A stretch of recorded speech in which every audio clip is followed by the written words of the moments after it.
Hello बच्चों, एकदम मस्त लेक्चर नंबर 13 में આપણે નવો ટોપિક ભણવા જઈ રહ્યા છીએ। આના આગળના લેક્ચરમાં કોમ્પ્લિકેટેડ એવી કોણીય વેગમાન નામની ભૌતિક રાશિનો આપણે અભ્યાસ કર્યો। એના થોડાક દાખલાઓ જોયા। કોણીય વેગમાનનો આપણે મુખ્યત્વે ઉપયોગ કરવાનો છે એનું સંરક્ષણ થાય ત્યાં। તો કોણીય વેગમાનનું સંરક્ષણ થાય ત્યારે આપણે શું કરતા હોઈએ છીએ?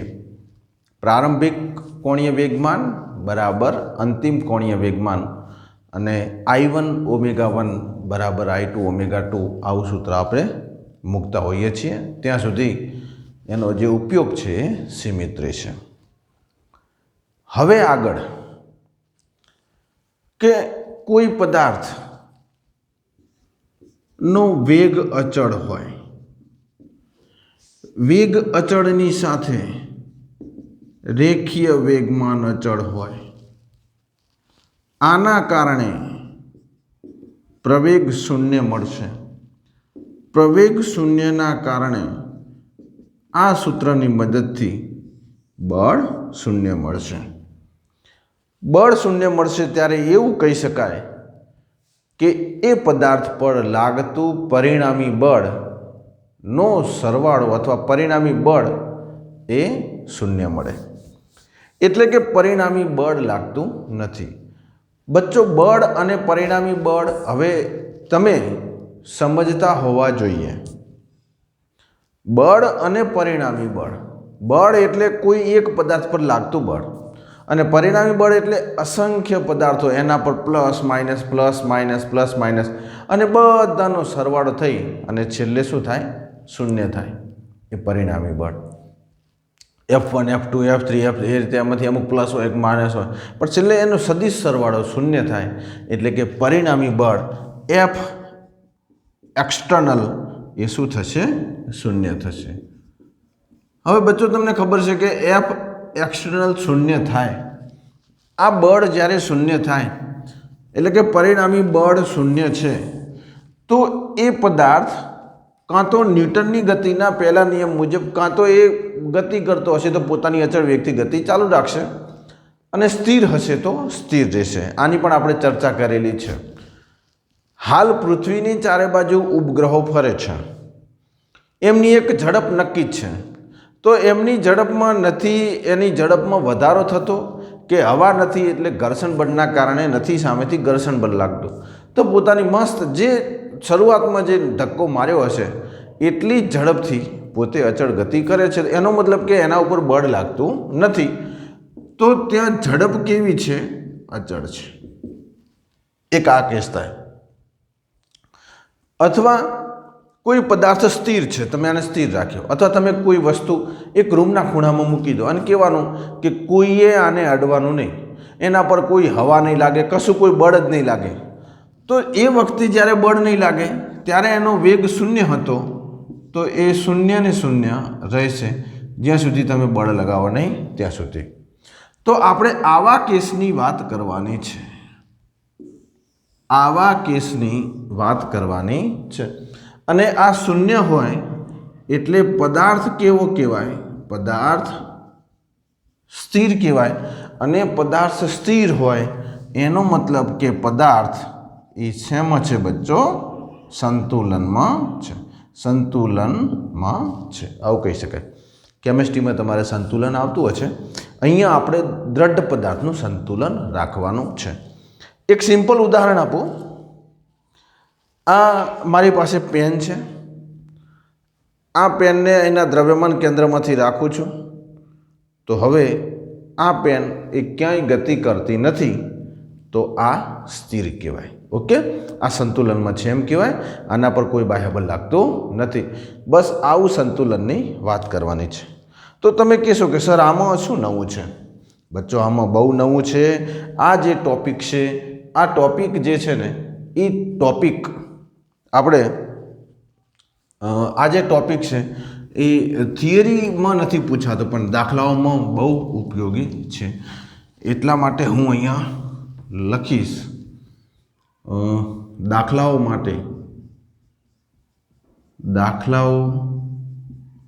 માટે ખૂબ ઉપયોગી, એટલે દાખલાઓ માટે ખૂબ ઉપયોગી, આના ઉપરથી દાખલા પૂછાય છે એટલે તમારે એને સમજવાનું છે. સારું, હવે કોઈ પદાર્થ પર આપણે કથા જ કરવાની છે, પછી છેલ્લે સૂત્ર પણ લઈશું. કોઈ પદાર્થ પર બાહ્ય બળ લાગતું નથી, એનો મતલબ શું થયો? એ પદાર્થ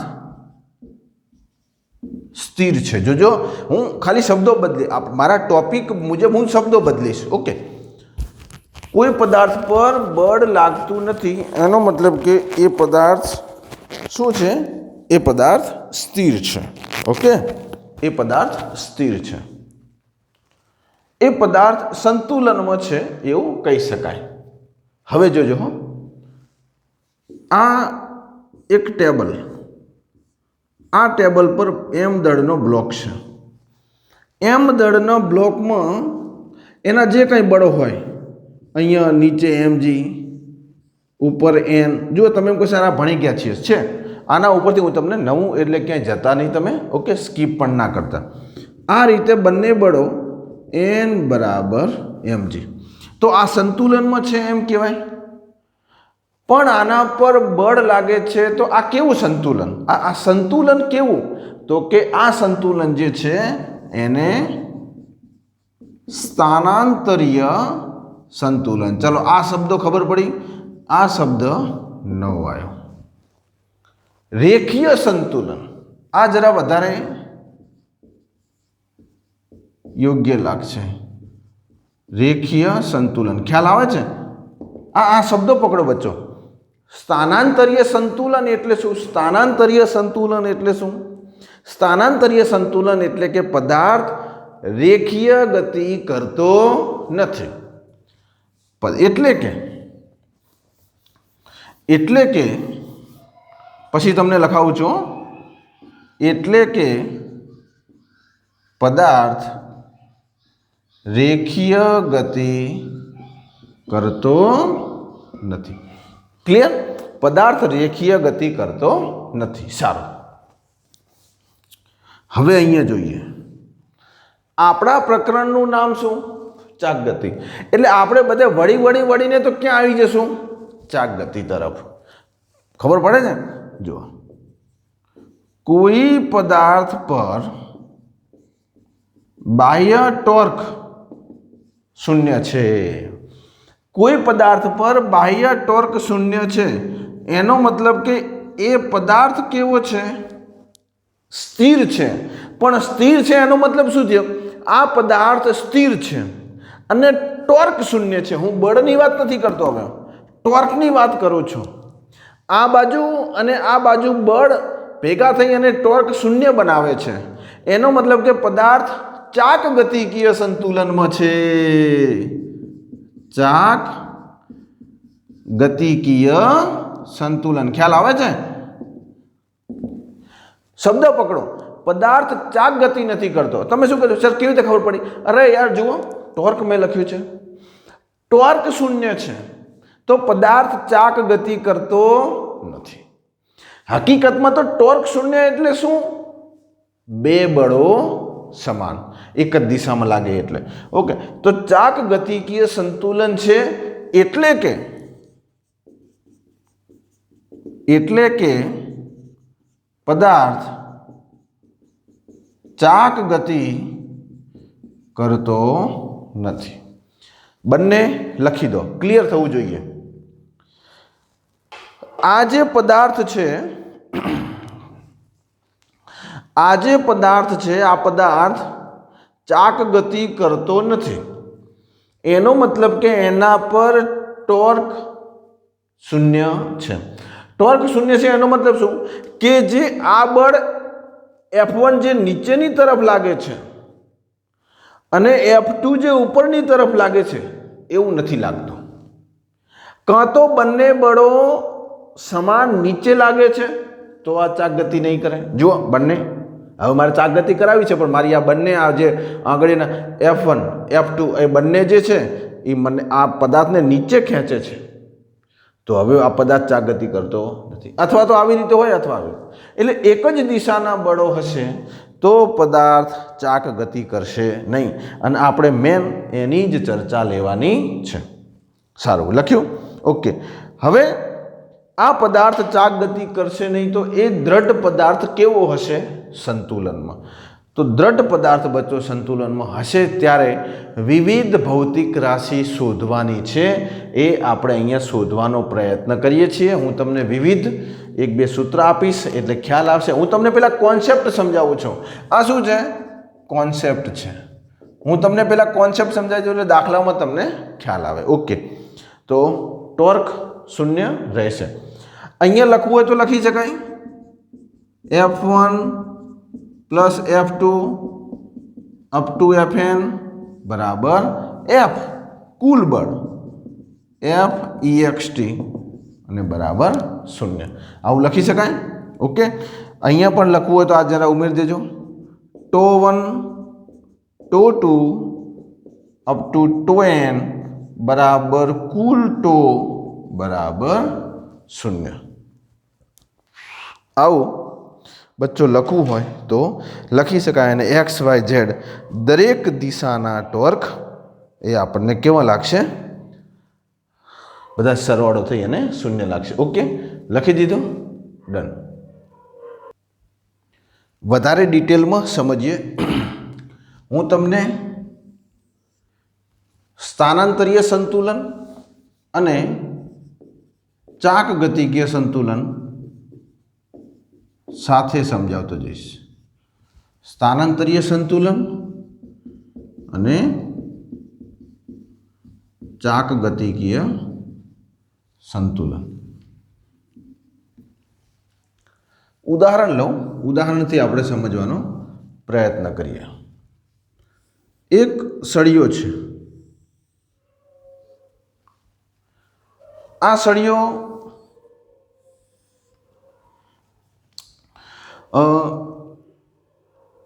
કોઈ એક આધાર પરથી, ધારો કે આ બાજુ એનો વધારે દળ છે, આ સળિયાનું દળ આ બાજુ વધારે છે, એટલે એનું કોઈ દ્રવ્યમાન કેન્દ્ર આટલે છે.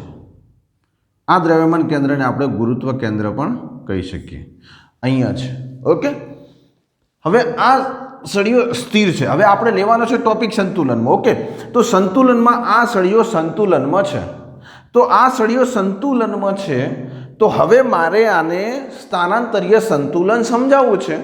તો શું કહી શકાય કે ભાઈ આ સળિયો છે અને આંગળી ઉપર છે, એટલે શું લાગશે કે બધું જ બળ જાણ કે આંગળી ઉપર લાગતું હોય, દ્રવ્યમાન કેન્દ્રનો કોન્સેપ્ટ. તો બધું જ બળ અહીંયા લાગતું હોય તો શું એને આવી રીતે દર્શાવી શકાય કે અહીંયા એક આપણે વજન લટકાવી દઈએ. સાંભળજો, અહીંયા એક એક વજન લટકાવી દઈએ એમ દળ. અહીંયા એક આપણે વજન લટકાવી દઈએ કેપિટલ M. ઓકે, તો આ બાજુનું જે બળ છે એ બળ બચ્ચો કયું થઈ જશે? mg થઈ જશે. આ બાજુનું બળ કયું થઈ જશે? કેપિટલ mg થઈ જશે. અને આ સળિયો એ ક્યાંય ગતિ કરતો નથી. સાંભળજો, ફિઝિક્સની બ્યુટી તમે વિચારજો. ફિઝિક્સની બ્યુટી ક્યાં છે એ તમે વિચારજો. ફિઝિક્સની બ્યુટી કે આ સળિયો એ ક્યાંય ગતિ કરતો નથી. એનો મતલબ કે આ સળિયો સ્થિર છે. સ્થિર છે તો શું કહેવા માગે છે? F એક્સટર્નલ બરાબર 0. ઓકે, તો નીચેના બળો લાગે તો પરિણામી નીચે લાગે તો સળિયો નીચે ગતિ કરે. એનો મતલબ કે નીચે લાગે કેટલા? તો કે mg પ્લસ mg. આની વિરુદ્ધમાં, એક્ઝેક્ટ વિરુદ્ધમાં આ બંનેના સરવાળા જેટલું બળ લાગતું હોવું જોઈએ. હવે સંપર્ક સપાટીવાળા બળને આપણે શું કહેતા હતા? m. પણ અહીંયા આને રિપલ કરે છે, રિએક્શન આપે છે, એટલે એનની જગ્યાએ આર દર્શાવશું. બચ્ચો ગભરાશો નહીં. આનો એકમ પણ ન્યૂટન, આનો એકમ પણ ન્યૂટન, અને બળની સામે જો કોઈ સંતુલન કરે ને તો બળ જ હોય, એટલે એને આપણે આર કહીએ. આર પણ પોતે ન્યૂટન, એટલા માટે આવું થઈ જશે. તો સંતુલનનો કોન્સેપ્ટ આપણે લઈએ કે સર તમે તો એફ એક્સટર્નલ બરાબર 0 કહેતા હતા, એ ક્યાં આવે છે? ચલો સમજાવી દઉં. એફ એક્સટર્નલ 0 પણ આવશે. ઓકે, તો જુઓ mg પ્લસ mg આને f1 કહીએ, મે બી મતલબ ધારીએ f2, r આ બાજુ આવે તો શું આવશે? r પરિણામે 0 માઇનસ r આને f3 કહીએ તો f1 plus f2 minus f3 બરાબર f એક્સટર્નલ બરાબર 0. ક્લિયર છે? આ જે છે એ દ્રઢ પદાર્થનું સ્થાનાંતરીય સંતુલન થયું.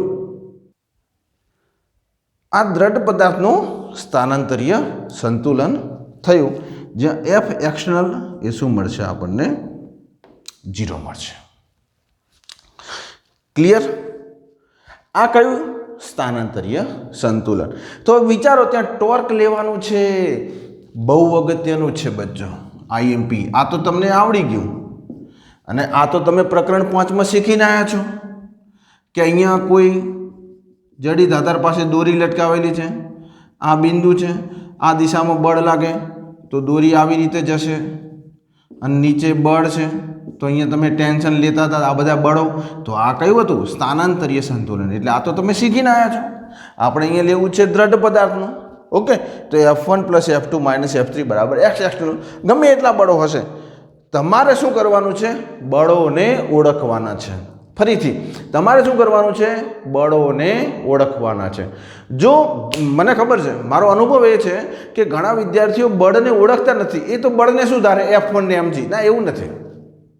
બળ f1 ના સ્વરૂપમાં હોય, n ના સ્વરૂપમાં હોય, r ના સ્વરૂપમાં હોય, t ના સ્વરૂપમાં હોય, ગમે તે સ્વરૂપમાં હોય, તમારે એને ઓળખવાના છે. ક્લિયર છે? હવે હું અહીંયા સુધારો કરું છું.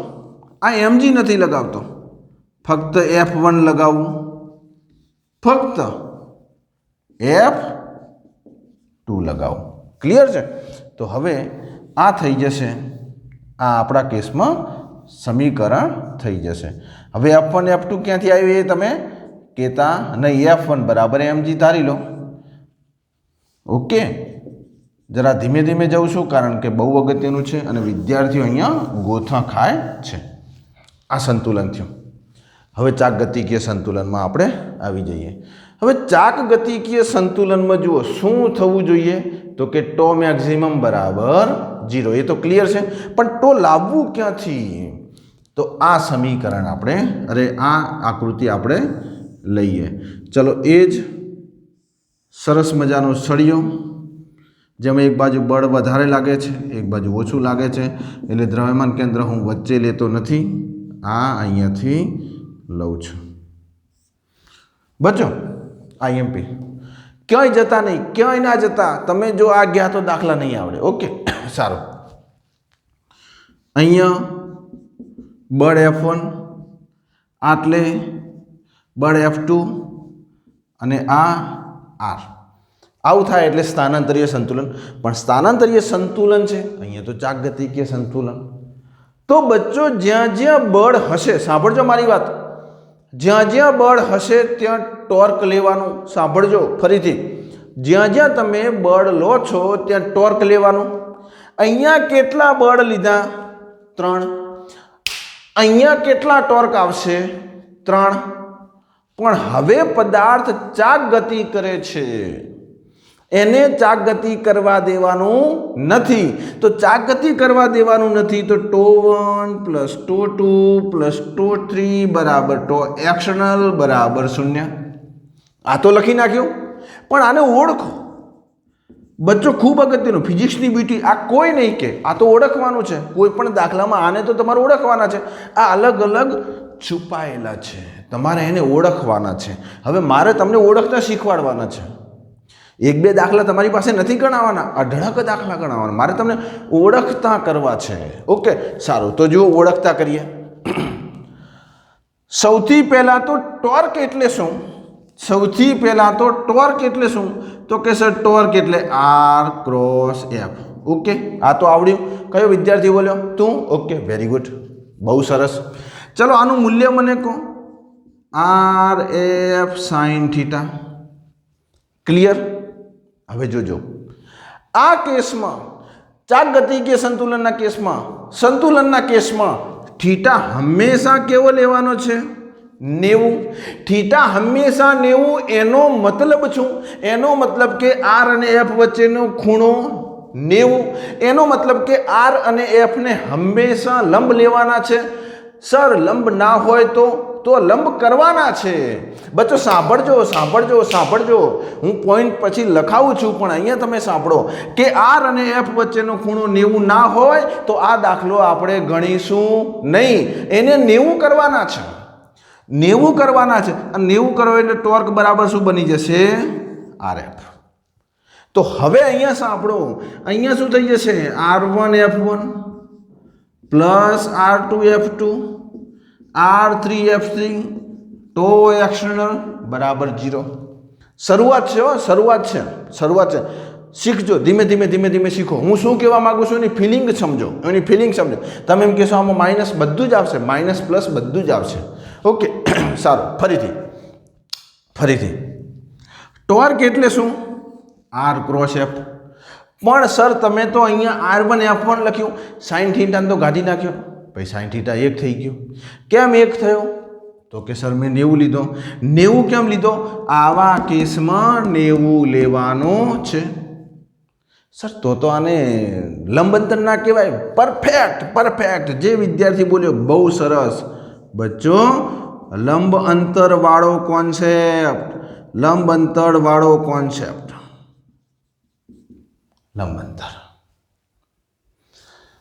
लंब अंतर लेवानुं छे ओके सर तो पछी एक काम थाय ने आ बळ छे तो एने लंब हाथ थाय यस ए ज लेवानो छे अने हवे हूँ आना नाम धीमे धीमे बदलीश ओके सारू कयु प्लस कयु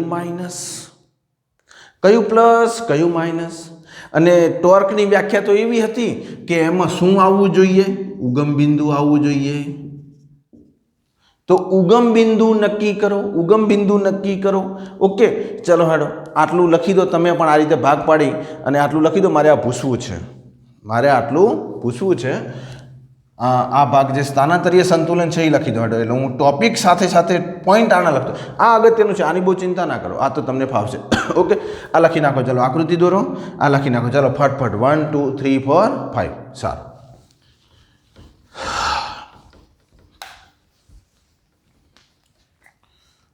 पॉइंट एने आपणे शुं कहीशुं की पॉइंट अने की पॉइंट पण केवा आईएमपी कोना माटे दाखलाओ माटे ओके सौ प्रथम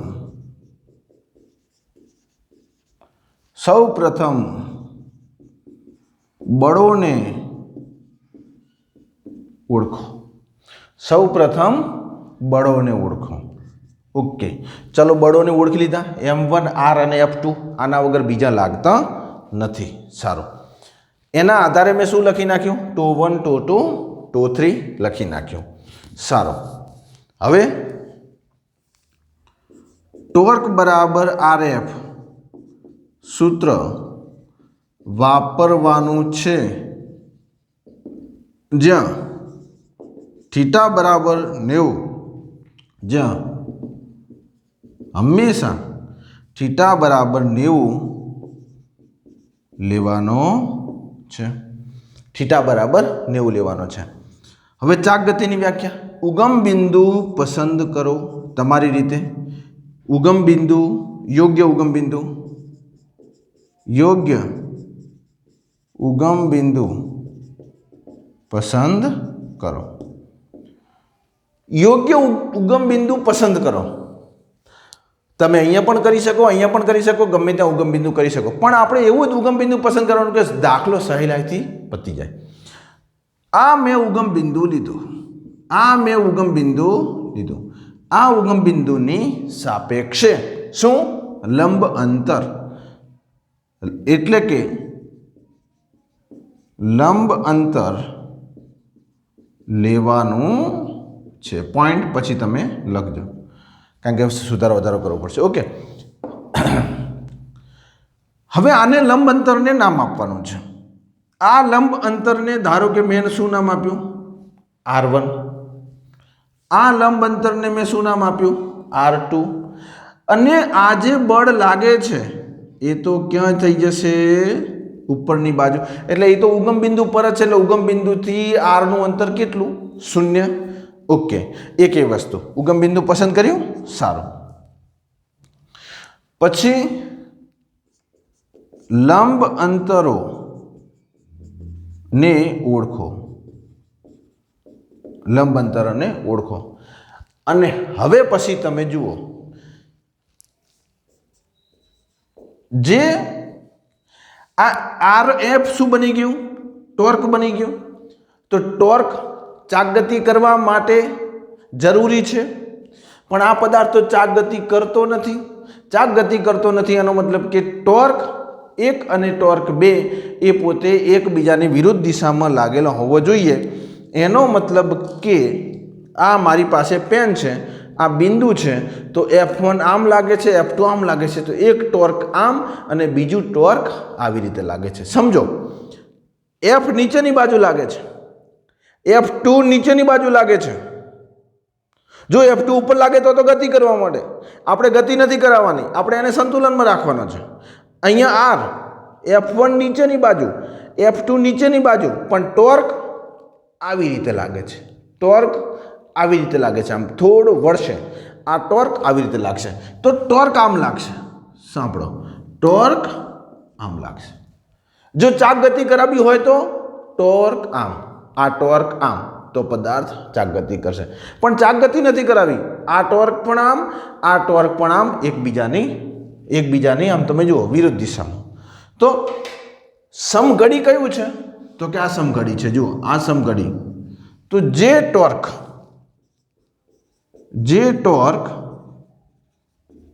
સમઘડી હોય તેને ઋણ લો. ચોપડીમાં છે ઋણ લો. અને જે ટોર્ક વિષમ ઘડી છે હોય તેને ધન લો. હવે તમે એમ કહો કે સર હું તો ભૂલી ગયો, આને ધન લીધો, આને ઋણ લીધો. Okay, done. પણ બંનેને ધન કે બંનેને ઋણ લેવાનું નહીં. કોઈ એકને ઋણ પણ કોઈ એકને ધન. પણ ચોપડીમાં એવું છે કે સમઘડીને ધન. હવે મને એટલું કહો કે સમઘડી કોણ? F2. તો સમઘડી એ F2, તો એને શું લઈશું? ઋણ લઈશું. પડી ખબર? આ ઋણ થઈ ગયું. આ વિષમ ઘડી, જુઓ ઘડિયાળમાં ટુ વિષમ ઘડી, તો આ શું થઈ જશે? પ્લસ થઈ જશે. તો આને R1 F1 minus R2 F2, અને ઉગમ બિંદુથી આનું અંતર જુઓ, અહીંયા સુધીનું અંતર R1, પણ અહીંયા જ અંતર R3 છે. એ તો ઉગમ બિંદુ પર જ છે, એટલે આપણે એક ઉગમ બિંદુ એવું લેવાનું કે એક ટોર્ક નાશ પામે, ઓલરેડી 0 થઈ જાય. 0 બરાબર ટો એક્સટર્નલ 0. માટે જો અહીંયા લખી શકાય R1 F1 minus R2 F2 તો એક્સટર્નલ બરાબર 0, જેને ચાક ગતિકીય સંતુલન કહે છે. આટલા મુદ્દા લખી નાખો બચ્ચો. આ ખૂબ અગત્યના છે, આ ખૂબ અગત્યના છે પ્યારે બચ્ચો. આ જે ટોપિક છે, આ જે મુદ્દા છે એ બહુ અગત્યના છે. આના ઉપરથી જ તમે દાખલા ગણી શકશો. એટલે આ તમે અહીંયા બચ્ચો બહુ સરસ રીતે ગણી નાખો. ઓકે, બહુ સરસ રીતે ગણી નાખો. ચલો, ક્લિયર છે? ઓકે, તો આવી રીતે આપણે ગણીશું. એટલે આપણે જે સ્થાનાંતરમાં જે લેતા હતા F1 F2, અહીંયા ટોર્ક આવશે એટલે એની સાથે લંબ અંતર ગુણાઈ જશે. લંબ અંતર R1 જે છે એ ગુણાઈ જશે. એટલે આ તમારે શોધવું પડશે. હવે કોઈ દાખલો હોય તો એ દાખલામાં આપણે બંને સંતુલન શોધવાનું છે. કોઈ પણ દાખલામાં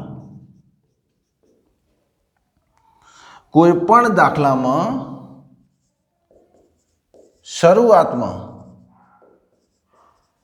स्थानांतरीय संतुलन अने जो जवाब ना आवे न आवे तो चाक गतिकीय संतुलन शोधवानुं छे। ए तो तमे दाखलो करशे એટલે ખ્યાલ આવશે શોધવાનું છે। ઓકે, આ ઉમેરી દેજો એટલે આ આપણું થઈ ગયું ચાક ગતિકીય સંતુલન। સારું લાગતું। હવે તમે ઉચ્ચાલનનું નામ સાંભળ્યું હશે, ઉચ્ચાલનનું નામ સાંભળ્યું હશે, જોઈએ એનું બહુ એ આમ એકચ્યુઅલી આ જ વસ્તુ છે પણ એને જરા અલગ શબ્દોમાં વાત કરી છે, એ જરા લઈ લઈએ એટલે અંદર આવી જાય। અહીંયા નામ આપ્યું છે ચાક માત્રાનો સિદ્ધાંત। તમે ચીચવો ખબર હશે, શીશો, પછી સાણસી ખબર હશે, ખબર છે ભાર ગુણ્યા ભાર અંતર બરાબર પ્રયત્ન બળ ગુણ્યા પ્રયત્ન બળ અંતર। બસ એ કોન્સેપ્ટ અહીંયા લગાવેલો છે કે આ કોઈ સળિયો છે, અહીંયા એનું દ્રવ્યમાન કેન્દ્ર છે, આટલે આપણે એક સૂત્ર મેળવવાનું છે, બીજું કશું નથી। અહીંયા બળ લાગે F1 આમ, આટલે બળ લાગે F2 આમ, એટલે વસ્તુ તો શું થયું ચાક ગતિકીય સંતુલનમાં થયું, અને આટલે લાગે R1। એટલે ટોર્કની રીતે લખવું હોય તો τ1 + τ2 + τ3 બરાબર 0। હવે આનું અંતર ધારો કે D1, ચોપડી મુજબ આનું અંતર D1 અને આનું અંતર D2, આ તો શૂન્ય થઈ જશે। તો ચોપડી અરે વિષમ કડી છે એટલે R1 F1 એટલે D1 F1 - D2 F2 plus 0 બરાબર 0, 0 બરાબર 0। ઓકે, તો આ શું બની જાય D1 F1 બરાબર D2 F2।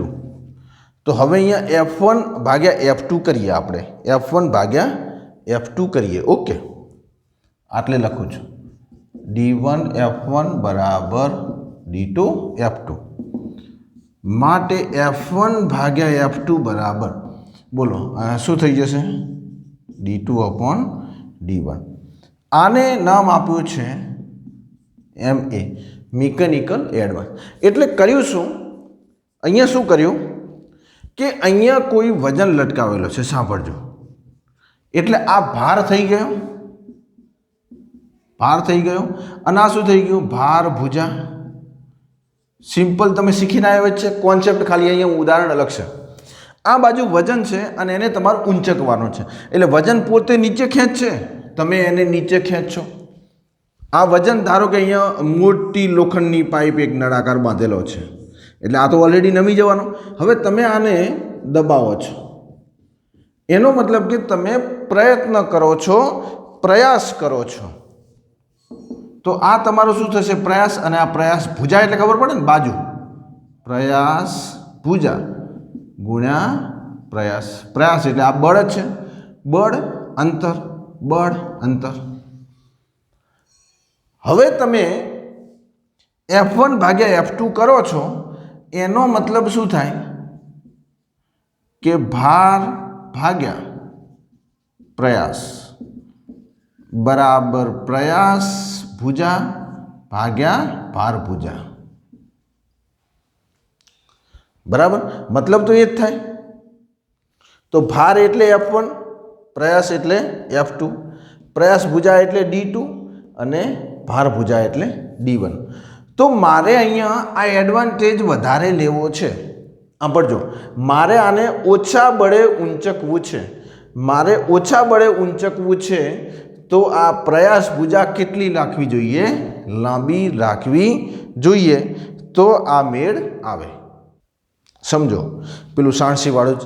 ઓકે, ચલો આને લઈએ, અહીંયા લખું યાંત્રિક લાભ, યાંત્રિક લાભ યાંત્રિક લાભ એટલે શું પાછો એ ખબર નહીં.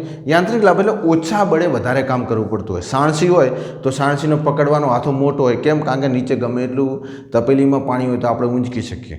એ હાથો નાનો કરીએ તો શું કરે? આપણને વધારે બળની જરૂર પડે. તો આપણે યાંત્રિક લાભ વધારે લેવો છે, મિકેનિકલ એડવાન્ટેજ વધારે લેવો છે, એટલે એને આપણે F1/F2 રીતે ઓળખીશું. તો આ F1 ને F2 ગુણોત્તર ક્યારે મોટો થાય? આનો ગુણોત્તર કે જો F1 F2 જોઈએ તો લેવા માટે યાંત્રિક લાભ વધારે લેવો છે, લેવા માટે. હવે આ તો ખબર છે યાંત્રિક લાભ એટલે શું? ગુણોત્તર. યાંત્રિક લાભ એટલે શું થાય? બળોનો ગુણોત્તર. હવે બળોનો ગુણોત્તરમાં મોટો ક્યારે થાય? કે F1 મોટું હોય ત્યારે. હવે F1 મોટું હોય ત્યારે F1 ગ્રેટર દેન લેવા માટે આ ગુણોત્તર લેવા માટે D2 કેવું હોવું જોઈએ? D2 એટલે કે પ્રયાસ ભુજા વધારે હોવી જોઈએ. D2 એ D1 કરતાં વધારે લંબાઈ જ આવશે, વધારે લંબાઈની હોવી જોઈએ. એટલે સાણસીનો જે પ્રયાસવાળો જે ભુજા છે, એ બાજુ છે, એ વધારે હોય એટલા માટે આપણને ત્યાં યાંત્રિક લાભ વધારે મળે છે. એટલે આપણે વજન ઉચકી શકીએ. હવે એક નાનો ટોપિક, આ ચાક માત્રાનો સિદ્ધાંત, આને લખી નાખો. ચલો, આ કંઈ પૂછાતું નથી, ફક્ત આ કોન્સેપ્ટ છે, આને પણ સમજવાનું છે. આ પણ એક પ્રકારનો કોન્સેપ્ટ છે, આ બીજું કશું નથી. ચલો લખી નાખો. 1 2 3 4 5. સારું. હવે એક બીજો નાનો ટોપિક, ગુરુત્વ કેન્દ્ર.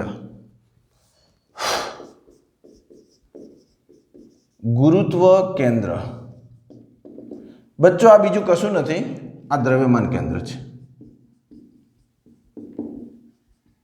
આ દ્રવ્યમાન કેન્દ્ર છે. વસ્તુ પોતાની, હું ભૂસી નાખું છું. ગુરુત્વ કેન્દ્ર એ બીજું કંઈ નથી પણ દ્રવ્યમાન કેન્દ્ર છે.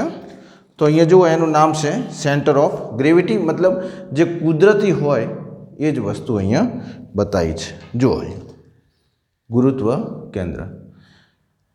તો આ એક અનિયમિત પદાર્થ છે.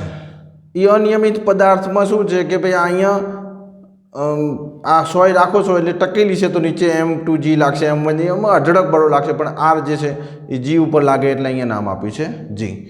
સેમ અહીંયા છે, G આપેલું છે, ભલે અઢળક બળો લાગે છે, કોઈ વાંધો નહીં. B1 ને નાબૂદ કરે છે, A1 એને નાબૂદ કરે છે, C1 C, છેલ્લે તો ક્યાં અટકે છે? G ઉપર. એટલે કે ગુરુત્વ કેન્દ્ર એટલે આ બીજો કશો નથી પણ એ આપણી પાસે શું છે? ભૂલી ગયો. દ્રવ્યમાન કેન્દ્ર છે. શું છે? દ્રવ્યમાન કેન્દ્ર. બચ્ચો તો આવા સરસ મજાના આવા જે ટોપિક હતા, સંતુલનના ટોપિક, આ સંપૂર્ણ આખો એક્ઝામ્પલ ઉપર ખૂબ આધારિત છે. એટલા માટે આપણે આવતીકાલે એટલે કે લેક્ચર 14માં આપણે આના ઉપરથી દાખલા ગણવાના છે. આવતીકાલે પ્યોર દાખલા ગણવાના છે, સંપૂર્ણ કોન્સેપ્ટ લગાવવાનો છે. એટલે તમે તૈયાર થઈ જજો. તમારી પેન, તમારી પાસે નોટ, તમારી બુક અને જે કંઈ બીજું હથિયાર હોય એ હથિયાર લઈ અને તમે તૈયાર થઈ જજો. અને સંપૂર્ણ દાખલા હું તમને કહું કે વિડીયો પૌઝ કરીને ગણો, એટલે તમે ગણજો બચ્ચો. બળ ઓળખવાના છે, ટોર્ક, હું તમને બધું જ શીખવાડીશ. આવી રીતે આપણે દાખલા ગણશું ને એ દાખલા પરીક્ષામાં પૂછાય છે. એટલે આવી રીતે બચ્ચો ભણતા રહો. અને 14મું લેક્ચર જે છે એ આપણે દાખલા લઈને હું આવીશ, તો આપણે દાખલા ગણીશું. ત્યાં સુધી પ્યારે બચ્ચો મળતા રહીએ, સુરક્ષિત રહો અને પોતાની જાતને સંભાળો અને સતત વાંચવાનું રાખો. રોજે રોજનું તૈયાર કરો. ત્યાં સુધી ટાટા, બાય બાય.